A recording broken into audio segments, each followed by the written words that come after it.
Hey guys, welcome to Get in the Game. We've got, I'm Jay Hunt with In the Game Insurance. This is Chris Cooper, the president of In the Game Insurance, and we have Ross. We're back again for episode 2. That's right. We had to come back. We did have to come back. How was everybody's weekend? It was good. Good weekend. Got good weather. Went fishing. Played some baseball. Got the kids out on the field. Didn't play great, but hey, got to play. So Well, that's okay. Did you catch any fish? oh yeah. So what? We're out on the lake having a good time, catching a lot of fish. Wind started blowing, so it's kind of hard to keep the boat where I wanted. And had my 10-year-old Philip with me, and got one in. Was kind of trying to hurry through it and get him unhooked and hand my son the fish and threw the pliers in the water. Oh. And I'm sitting there. I was like, all right, Philip, let's get rebaited. Let's get ready to go. And he looks at me and says, what do you want me to do with the fish? And I sat there for a minute and thought, I just threw the damn pliers in the water. So, well, throw the fish back to pliers. We'll start over and do it again. That's awesome. So that's all I hear now from him is, hey, we're going to throw the, what else are we going to throw in the water today, Dad? So, yeah. Well, you never know. You might be able to. I one time was fishing and set my rod down on the deck on the deck of the boat ramp, and had the spin reel in the groove, thinking that if I was to catch a fish, it would stop it, right? Well, I got sidetracked with something, and the next thing you know, my pole's gone. And I went, oh my gosh. Well, the next morning I'm out fishing, and I'm having a trouble getting this fish in. And not only did I catch this fish, it still had the bait of my pole, and I caught my pole from the day before along with the fish. There you go. So I was able to get my fish back. But that brings up a kind of a good story that we could talk about today in the game insurance is boat. And how do you refer to boats insurance? Oh, break out another 1,000. Break out another 1,000. That's the acronym. That's all boats are good for. Yeah. Well, the two best days with a boat are the day you buy it and the day you sell it. Right. Yeah. Right. So, but that's really good. Well, when it comes to boat insurance, we've been getting calls. You've been having a lot of people giving you calls about that this year. It's that time of year. Everybody's getting them out of storage, wanting to know, okay, what do I need to cover? How do I protect my boat? What all goes into it? A lot of people think it's just, if the boat sinks, it's covered. Well, think about who you got on the boat. If you've got kids, family, friends, are you skiing? Are you fishing? What are you doing on the boat? Because there's a lot of different parts that go into making sure you have the right coverage with your boat. What I always like to start with, let's actually insure the boat. The motor, the trailer, and the boat are actually 3 pieces that all move inside that insurance policy. And Right. Making sure that you have it covered right. I mean, because let's be honest, my first fishing tournament that I did, this was about a year ago. It's cold as winter out at Lacine Power Plant. It's called the Hot Water Shootout. So I go out and do this tournament on the boat with a guy. I have no idea what I'm doing, let's be honest. And we get on the water and I back him in, he drives off, I park the car and I come back to get him, and I look in the back end of this thing, it's like half in the water. I was like, Mark, what's wrong with your boat? And he says, I forgot the plug, get the trailer, pull it back in. Oh no. So he's trying to drive around fast enough to get the not sump pump, but the bilge pump to pump all this water out. So I get the trailer back in. First of all, we have to clear the ramp because there's 50 boats at this thing. No. So I have to tell everybody, here. Frantic, I'm sure. Oh yeah. Yeah. He's got this Mercedes car, brand new boat. I'm not the greatest with the trailer, and I'm trying to weave this thing down, get him out of the water, and fishing back out because he forgot to put the plug in. So he almost sinks his boat, and the water's probably 40 degrees. So here he is. I'm getting him out and put the plug in and go back in and do it. Let's say we didn't get the plug back in, and that thing would have actually sunk. If you look at what he had on it, so in fishing gear alone, he probably has $8,000. Oh my gosh. Poles, reels, lures, the whole stuff. Well, when we go through a basic policy, and he's an insured one, he's not covered. He's got the basic policy, so 2,500 hours of his fishing equipment's covered. The boat's insured fine, but they have the wrong motor listed on it. So now he sinks the boat, got the wrong motor, right boat, and no coverage for the fishing gear. No coverage for the electronics. Some of these graphs, have you guys seen? So they're like the size of TVs now. Picture like an iPad, and it tells you everything that's going on. Those are $3,000 a piece. Oh my gosh. In some cases. So he's got 2 of those. And the GPS trolling systems. Yeah, the trolling motor is another $3,000. So going through I ask every one of our insureds that comes in, and they want to cover the boat. Give me an inventory of what's on the boat. And what do you use it for? Look at liability with it. So I'll just keep using myself just because I'm out on the boat all the time. We're out on the boat, and I bring Ross with me. And I'm going too fast, hit a stump, wreck the boat. And now Ross can't work. If I do cheap insurance and just put real basic liability on it, meaning I have $50,000 of bodily injury, and this guy can't work anymore, he's going to get his 50 grand out of my insurance. What's going to happen to the rest of it? He's going to want his money, right? Yeah. So it should match what you have with your cars in your house. Kind of do a review. Are you properly covered? I mean, are you looking at what's at stake, what's at risk, versus what can I afford? Because with the boat, if you can't afford the right insurance, you probably shouldn't have the boat. You probably shouldn't have the Let's call it what it is. But You know, when we were doing a client not too long ago, we were looking at going through all these steps with him, and one of the questions we asked him is, do you go out on a lake so far out that if something was to happen, do you really anticipate rowing yourself back, or how would you get back? great point. So we were out on Truman Lake. Naive as I am, I didn't realize how big Truman Lake was. That's a big lake. It's bigger than Lake of the Ozarks. Yeah. I had honestly no idea. Let's say we're, I don't know, a 40-minute boat ride from where we took off at. That could be 30 miles from where you left, right? Yeah. And now the boat doesn't start, and I've got to get it back, which has happened. Boats, you love boats, everything breaks. Get out there, now how do I get it back? Well, Lake of the Ozarks, the bigger lakes, Truman, Lake of the Ozarks, they all have tow services. So they've got these guys that'll come out and hook your boat up and tow you back. And supply and demand. There's no set fees. No, yeah, how far away, where are you at, and where do you have to get to, how rough's the water, how inconvenient was it for them to come get you these boat tow services. Let's go, $500, $1,000 in some cases to get your boat from where you quit working all the way back to where you need to be. That's expensive. Well, just like a car, we've got built-in coverage in the policies. I own a boat. I'm on the boat all the time. Obviously, I insure myself for it. I didn't know that we even had tow coverage. Had no idea that was an option. It's pennies. It's seriously pennies to add it to the policy. So that's kind of, that's another conversation. Are you on bigger water, or are you a pond guy? If your agent's not asking you a lot of questions on your boat, you're probably just not covered. It's not as simple as like a car that there's kind of three really basic situations you can go into. With a boat, there's so many options on it. We just had somebody call in, wants to buy a $100,000 houseboat. Oh goodness! With two, I'm gonna get it, 4.7 liter V8 motor, Volvo motors on it. Wow. 375 horsepower each. It's a giant boat. It's a yacht, is what I was calling it. And yeah. His idea is, hey, I'm going to use this as my home at the Ozarks. I don't have to have a house. I can live on this boat when I'm down there on the weekends and actually take it out every now and then. You're going to have a lot of stuff on it. The boat's really expensive. So there's a ton that goes in. I asked him a bunch of questions. He's like, I went on Progressive.com and they didn't ask me this much. Okay, but now what do I want to happen if I do lose the boat, or if the boat's stolen, or if somebody gets hurt on my boat? What do I want the end result to be? What do I want to happen versus what do I have? So we ask a lot of questions. I think probably more than most. But I want you to make sure that when you do break down on the boat, because it's going to happen. It's a boat. And you're covered. Once the boat's on the water, that's one thing. But even insuring the boat to and from. You stop in Clinton on the way, and you stop and you want to get your bait and your tackle, and you want to fill up the gas cans, and you go inside and you're going to grab a burger, and the next thing you know, you come out and your boat's off the hitch. Someone's taking your boat. That's something that people need to think about.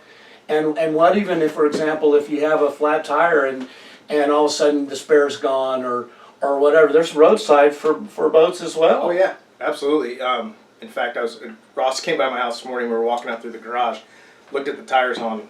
I cleaned the boat this weekend. I mean, it looks brand new. There you go. I shined the thing up, and now it's so clean I don't want to take it out. But I looked at Ross and I said, boat looks great. I even put the tire shine on the trailer tire, so it looks, it's all spinning, and it's got dry rot on the tires. They're starting to have little cracks on them. Now I got to buy new tires. Again, bust out another $1,000 every time you turn around with the boat. But let's say I didn't look at it, and I get halfway down to the lake, and both of them blow out. Now I got two flat tires on my trailer and I'm trying to get to the water, I can actually call our roadside with not just with the auto boat, the boat, and they'll come out, either air them up or get me to where I need to get it repaired anyway. Because you only carry one spare tire on your trailer. Well, exactly.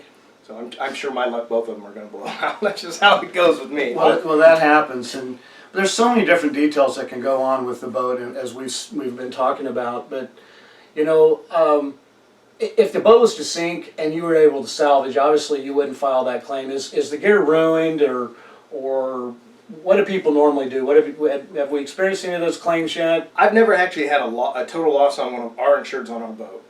I did have one of my mentors who kind of brought me into the business. Takes me out on his boat, tells me, how awesome boats are, and I should save up for one, and all this. I was in my early 20s working for him, and he forgot the plug and sank his boat. So this is a common thing people forget? Oh, the plug is, I've got a very, so I took my neighbor fishing this weekend. He doesn't fish. Clearly does not fish. So we get on the boat and he's like, let me help you, and he wants to unhook stuff. I was like, do me a favor, go wait on the dock. Because if I don't do it in a certain order, right, I'm going to forget something. Breaks your mojo. I've seen people forget the plug enough now that's like I walk to the back of the boat, put the plug in. Well, I guess I'm naive. I've had friends that have boats. I've personally never owned a boat, but do you gain water? Is that why would you unplug the darn plug to begin with? A lot of boats will take on water, you get waves over certain spots, so you pull the plug out to make sure it's completely drained before you go to another lake and take contaminated. Yeah, contaminant mussels or whatever to other lakes. But I don't know how people forget to do it, but it's happened. I've been on more boats, but no. So he actually sank his boat. I see where you forget it. We actually had to. We weren't far out, so it wasn't a long swim. But we actually had to swim back, and he's like, "Well, there. What do we do with that one?" So you mark where it is. They actually came out and salvaged the boat. They pulled it back up. Well, motor's ruined, interior's ruined, electrical's toast. So, here you go. Do they total the boat and buy it back, or what do they do with it? He ended up just totaling and take his money and said, I'm going to buy a motorcycle, and said that's a whole nother story. We'll go through that one day. But there's just so much that goes. Think about you have personal effects, you have fishing stuff, you have liability. There's so many pieces. It's other than just the boat itself. You've got to make sure you have it covered. So. I would bet storage of the boat. Are you storing it at your home versus offside? Oh yeah, that's one of the questions on it. Where do you keep the boat in the off season? Where do you keep it during the season? You know what? I take that back. We almost had a total loss. So we had a new insured, bought a boat in. It was up in your neck of the woods, up in Iowa. Drove up the Iowa to get the boat. On the way back, the buckles that hold the back down, they're these big. They're giant buckles. Right. And this thing's bouncing all over. It comes loose. He doesn't know. Well, it's kept hitting the underside of the boat, put a big hairline crack through it. Mm. Well, he's keeping it in a dock down at the marina. Has it all. Thank God he tied it pretty good. Ties it up, leaves, comes back next weekend, and all he sees is the bow of the boat. So you see this front part of the boat sticking up. And he calls me and says, "Do I claim this?" I think we should probably file one and see what happens, because I don't know how much is ruined on that. Well, they came out and said it was pre-existing and but as we're looking at it, he says, well, I put a bunch of personal stuff on it because it had like a small living quarter. Yes, I put some microwave and some other stuff in, so we don't have that listed. You can't just throw things on it. No. You got to talk to me. So I really want to be more, we say in the game. I want to be more in their business and know. I want it to be an easy phone call. It could be a text, it could be an email. You can get a hold of anybody in the office. Say, hey, I have my boat here and I added this to it. Just let us know, because then we're on the hook for making sure it gets done right. Well, we are going to do it right, and that brings up a really good point. In my opinion, is in this today's society, we've got these phones, we've got our computers, and people want to just shop on their own. You were talking about the guy goes, well, Progressive wasn't going to charge me all that much.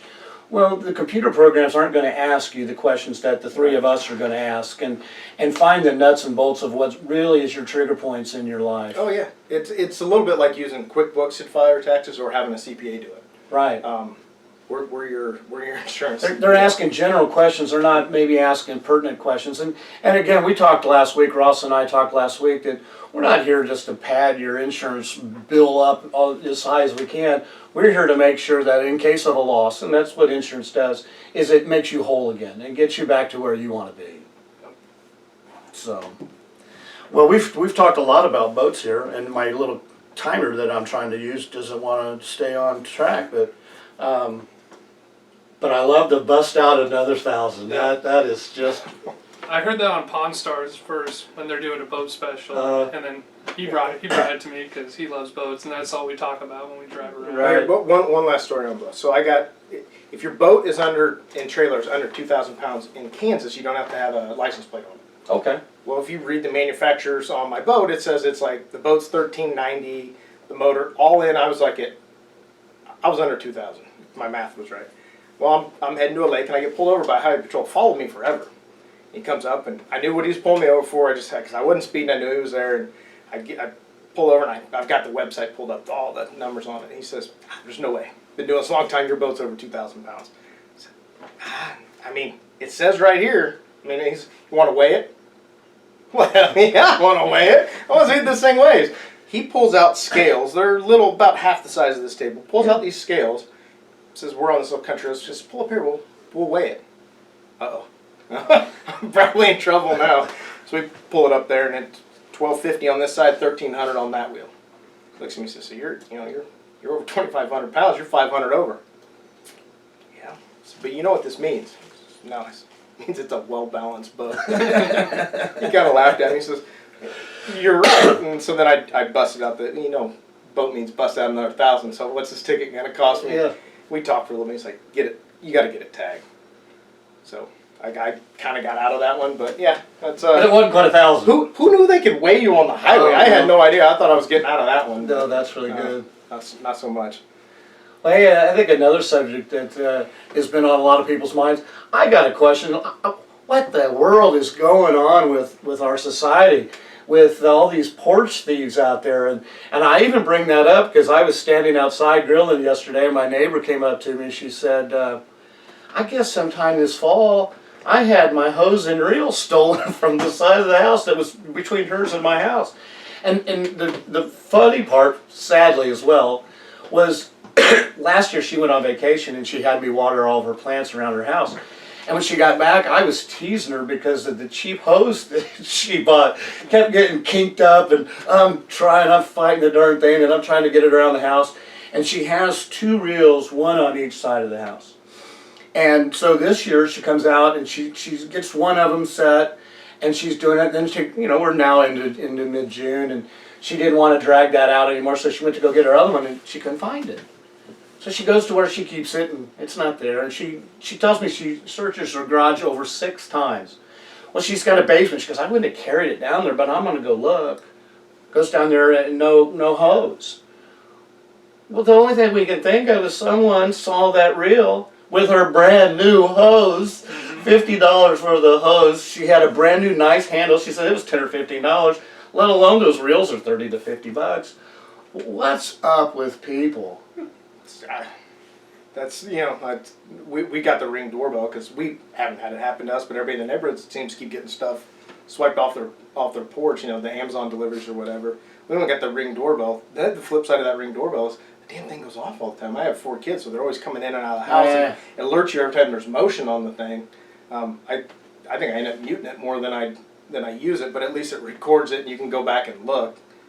You were talking about they're actually using them to find people that are stealing stuff off of it. Yeah, the police departments, they appreciate it because if a crime happens outside of your house, a lot of them are motion sensor, and you can give that information. It's all digitally recorded. You can go on the internet and find them for $40-50, and like I said, once they see motion, they start recording, and that's how you can prevent a lot of crime. You actually get a discount on the homeowners for having that. Just doing due diligence and trying to protect everything you have. And quite frankly, your neighbors have kids, they appreciate that. Everybody's watching, everyone's working together to make sure that stuff doesn't happen. You mentioned they'd had that when we were kids, though. Oh gosh. Record everything we're sneaking around doing. Now they know where you're at on your phone and the Ring doorbell. There was one on Facebook not too long ago where the kid goes up onto the ring and knows it rings his dad's cell phone, so he's asking his dad permission for something so he doesn't have to go inside. Yeah.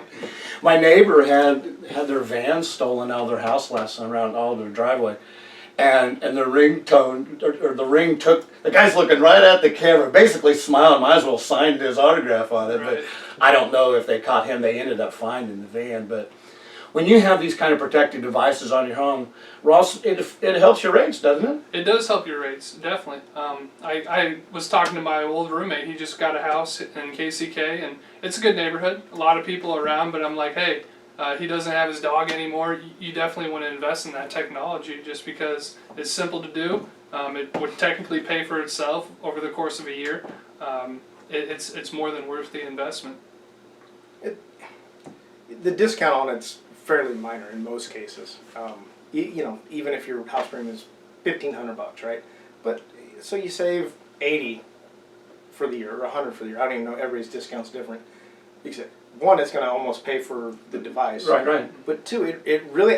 We've only had ours a little bit of time, and just being able to go back. Like sometimes it'll go off 7 or 8 times, and I know that my 2 older children are at work, and my little guy in my sophomore in high school. It's like, why did it go? I mean, are the kids coming in and out, or you got to adjust it because we were picking up like every time my car drove by, the thing was going off. But it's nice to go back and look. I do get a little bit of peace of mind out of it, knowing that I can at least see what's going on in the front part of the house. No one's wanted to steal our hose yet, so we have that going for us. Well, I don't have one, so this is a silly question, I guess. Is the video saved for how long is the video saved? I think there's another $30 a month with Ring. I'm sure they're all different. With Ring, you pay $30 a year, and it archives the whole thing. Okay. So you can go back and look at by date. Like every time it went off, you can go back and look at whatever motion it picked up. So yeah, we had one of us inadvertently left our garage door open last summer, and we're not going to get into who that was. And it's funny because that our neighbor had just gotten their van stolen.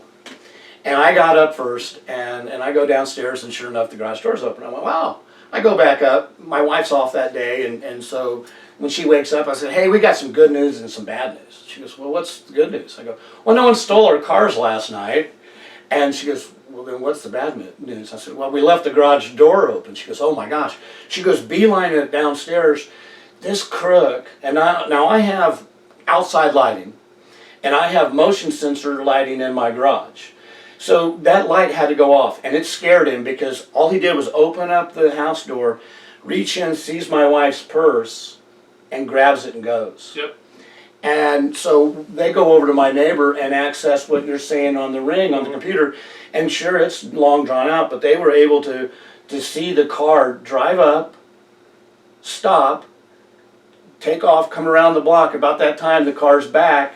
The guy's running out, the car stops, they get in the car, and they go. Now, it wasn't clear enough because it was in the dark to figure out the kind of car and whatever, and we never did find the purse. And it's funny, my wife immediately, and why she did this, I don't really know, but the week before, something registered in her, and so she went through with all of her credit card information in her stuff, and put it all together of all the contact names and numbers for everything. So she had that already on her computer, so she's making phone calls. Well, these idiots had already, by 8 in the morning, had tried to purchase from Zales online $25,000 worth of jewelry. And guess what? The card was denied. $25,000. It doesn't matter where you live. Criminals, they'll try and target these places. They're looking for yards that haven't been mowed. People will post on Facebook, hey, the whole family's in Costa Rica, and it's just, you got to protect yourself and use the technology. Because they posted it on Facebook that they're out of town? The house is empty. You know, you got to be careful what you put. Share your vacation once you're back. Once you're back, And like do it when you're gone. It's like saying, hey, my house is empty. Yeah. It's like, so when I go on vacation, I hire him, single guy to dog sit and watch the house for us. So I actually don't mind doing it because I know he's. I did that a lot before I was married for people. I don't claim to own the house. I just house sit him for once in a while. That's really great. Any other details? But I mean, can you believe that these things? Is it media driven that all these porch thieves? I mean, does it? I see it on TV. It doesn't inspire me to go out and do it, but I wish more people had the Rings. There are commercials out there that say, hey, well, congratulations, all your neighbors are now posting that you just stolen, here's the make and model of your car. Yeah. I don't think we're advocating get a Ring by any means, but they're helpful. It gives you the peace of mind. You mentioned lights. Those are simple simple things that you can put on and just deter a lot of crime, like what happened in your case. So Yeah. it's just something to think about, and it's more than worth it in our opinions. We want everybody to have the best possible everything for them. So We get a lot of calls on the people, so it does get stolen off my porch. Like somebody takes, depending on what you ordered, I guess, and how nice of an item you had delivered. In most cases, Amazon or whoever's going to replace it, or it was never delivered. I didn't get it. It's part of the credit card laws. But I know we order a ton off of Amazon, and now they'll take pictures and send you a picture. This item was delivered at this time. Picture of it on your porch, timestamp. Ooh, so they're they're watching their liability. Yeah, they understand that if you want to have it delivered and left there, and somebody steals, it's kind of not their problem at that point. But then it's going to come back to we get the calls. Is this a homeowner's claim? You don't want let's call it, you have a $1,000 deductible on the house, and that's a $1,200 TV. You don't want a $200 claim on your policy, because at $200 to get back from the insurance company after you pay your deductible, now you're going to have that hit on there. At renewal, your rates are going to go up $150 for the next 3 years. So draw that out. You're over the $200. They're going to get their money back. They always get their money back. And we're insurance agents, and this is somehow my 19th year in this business.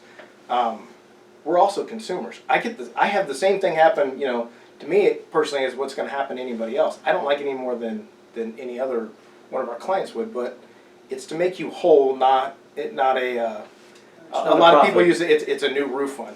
Yeah. Well, I want to keep my deductible low so I get a new roof. Do you? I mean, that's not exactly what it's for.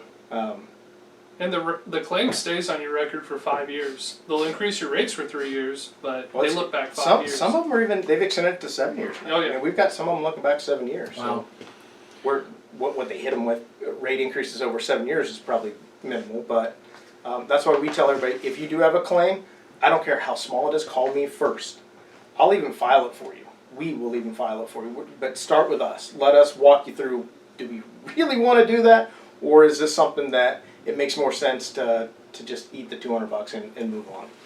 This program isn't live, but note this, it's going to air on Wednesday, and the three of us will be watching the show, and if any of these topics that we have mentioned resonate with you and you have questions, feel free to type them in on the box there, and we'll answer them right away. We had one last week that came in, a home built in the 1800s, and wanted to know about a wood stove, and we were able to answer that question for him too. But what's another hot topic, Ross? What do you think that we should talk about next? Well, I did want to talk a little bit about roadside auto programs. Most people have it added on to their auto policy. They usually cover about 15-30 miles as the basic package. So what you're saying, it's kind of like AAA built into your auto insurance. Exactly. Everyone's familiar with AAA. Every carrier offers it. They all use the same tow truck drivers. It's just kind of where you have your insurance with and where you get a good rate. What I found out is they all have a plus, a higher stage to it, and roadside's usually about $3 a month. It's usually about another $3 just to have the superior coverage. What does that do for you? If your battery goes out, you can have it jump started. They'll come and change the tire for you if that goes down. And also, it usually gives you about 100 or 200 miles that you can tow your car.